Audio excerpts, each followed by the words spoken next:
नमस्कार, स्वागत है आपका जी राजस्थान पर। मेरा नाम है हार्दिक दवे और चलिए बुलेटिन में सबसे पहले बात करते हैं मुनेश गुर्जर की। रिश्वत लेकर पट्टे जारी करने से जुड़ा यह मामला है। हेरिटेज निगम की निलंबित मेयर मुनेश गुर्जर को इस मामले में राहत मिल गई है। एंटी करप्शन ब्यूरो कोर्ट क्रम 1 ने मुनेश गुर्जर को जमानत दे दी है।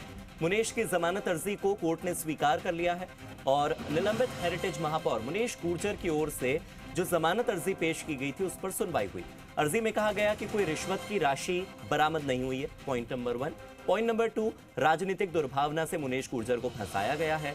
पॉइंट नंबर 3, 4 अगस्त 2023 को मुनेश गुर्जर के पति सुशील गुर्जर गिरफ्तार हुए थे, न कि खुद मुनेश गुर्जर। पॉइंट नंबर 4 की दलाल नारायण सिंह गुर्जर और अनिल कुमार दुबे को गिरफ्तार किया गया था, उनका मुनेश गुर्जर से कोई लेना देना नहीं था। एंटी करप्शन ब्यूरो ने 2 लाख रुपए की रिश्वत लेने के आरोप में गिरफ्तार किया था और उसके बाद यह एक्शन हुआ। मेरे सहयोगी महेश परिहार मेरे साथ जुड़ गए हैं, सीधे महेश का रुख करते हैं। महेश, मुनेश गुर्जर को आखिरकार राहत मिल गई, जमानत अर्जी दाखिल करना उनके लिए फायदेमंद रहा।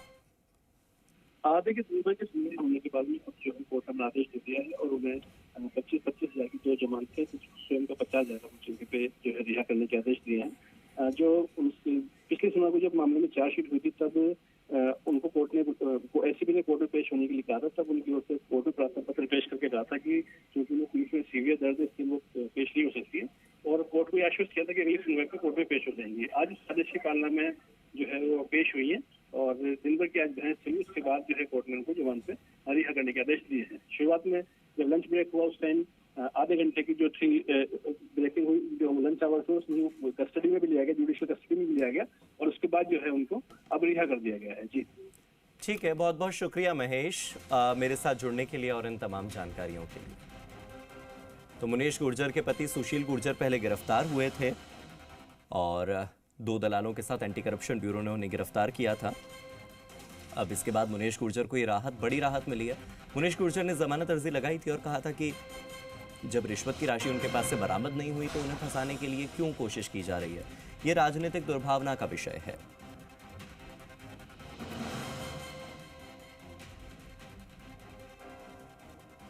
तो कुल मिलाकर मुनेश गुर्जर के लिए ये एक फायदे का सौदा रहा कि उन्होंने जमानत अर्जी दाखिल की और मुनेश गुर्जर को जमानत मिल गई है। उनके पति को एंटी करप्शन ब्यूरो ने गिरफ्तार किया था, उनके पति के साथ दलाल को भी गिरफ्तार किया था, 2 और लोग गिरफ्तार हुए थे। ये मामला धीरे धीरे तूल पकड़ता चला गया था और अब जो बड़ी अपडेट सामने आई है वो यही।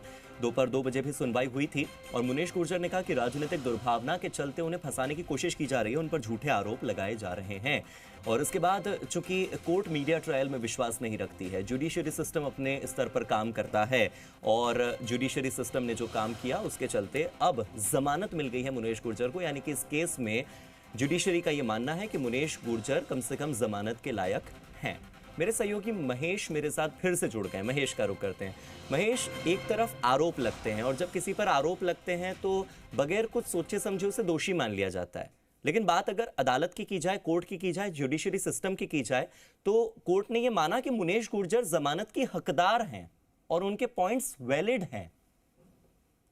देखिए, क्योंकि अभी विस्तृत आदेश तो नहीं आया, लेकिन ये कह सकते हैं कि जो उनकी बहस हुई थी बचाव पक्ष की, वो यही था कि क्योंकि मामले में आरोप पत्र पेश हो चुका है। आरोप पत्र उसी स्थिति में पेश होता है जब किसी भी जो है मामले की अनुसंधान पूरा हो जाता है। कोर्ट जो जांच एजेंसी उसकी अंतिम जो है फाइंडिंग कह सकते हैं कि वो उसमें आ जाती है कि अगर उसको नेगेटिव मानती है तो कोर्ट में उसमें एफआईआर पेश हो जाती है, उसको पॉजिटिव मानती है तो मामले में चार्जशीट पेश हो जाती है। उसके बाद न तो किसी आरोपी से पूछताछ होती है, न कोई रिकवरी वगैरह की कार्रवाई होती है। ऐसे में इनका ये था कि चूंकि मामले में चार्जशीट हो चुकी है, पूर्व में इनको गिरफ्तार नहीं किया गया, ना इनसे कोई रिकवरी हुई, ना इनसे कोई डिमांड इन्होंने ली है, ना कोई ट्रांसक्रिप्ट में इनका नाम है, तो ऐसे में अब क्या जरूरत आ गई इनको न्यायिक अभिरक्षण भेजने की या गिरफ्तार करने की। ये सारे ग्राउंड इनके बचाव पक्ष के थे जिसको कोर्ट ने कंसिडर किया है। वहीं जो मामले परिवादी पक्ष है उनकी ओर से कहना था कि क्योंकि मामले में ये निर्णायक भूमिका में थी, इनकी ये साइनिंग अथॉरिटी थी, पट्टों पे ये साइन करती थी, ऐसे में ये मुख्य आरोपी है, इसलिए इनको जमानत नहीं दी जानी चाहिए। तो कोर्ट ने दोनों को जो है कंसिडर किया है और साथ से इनको जमानत पे रिहा करने के आदेश दिए हैं। जी लेकिन महेश, इस पूरे मामले में अब आगे का भविष्य क्या, भविष्य की संभावनाएं क्या, मुनेश गुर्जर का राजनीतिक करियर कैसा हो सकता है? क्योंकि ऑलरेडी एक बार लगना, फिर निलंबित होना, फिर लगना, फिर निलंबित होना, उनके पॉलिटिकल करियर में तो ये कहीं ना कहीं प्रॉब्लमेटिक रहा है हमेशा से, पूरा का पूरा केस। देखिए, जो मामले में एफआईआर दर्ज की थी पुलिस ने 6 अगस्त को, उसको भी जो है मुनीश गुर्जर ने हाईकोर्ट में चैलेंज कर दिया है, उसको क्वेश करने के लिए उसको चैलेंज किया है। इसमें सारा राजनीतिक व्यवस्था से सारा जो है बताया जा रहा है। उनके जो मुख्य तथ्य है वो ये है कि सारा जो है राजनीतिक व्यवस्था से कारण हुआ है, क्योंकि ऐसी कोई अब तक रिपोर्ट नहीं आया है कि वो उन्होंने कोई रिश्वत मांगी हो या उनसे कोई जो है रिश्वत राशि बरामद हुई हो, बल्कि जो मामले में परिवादी बताए जा रहे हैं उनका भी कोई पट्टा जो है वो नहीं था, उनके किसी मिलने वालों को था। और वो परिवादी खुद ही बयान दे चुके हैं कोर्ट में, उसमें एसीबी में, कि वो खुद लाइजनिंग का काम करते हैं। नगर निगम में लोगों के पट्टे जो हैं वो निकलवाने का काम करते हैं, बदले में उनसे पैसा लिया जाता है।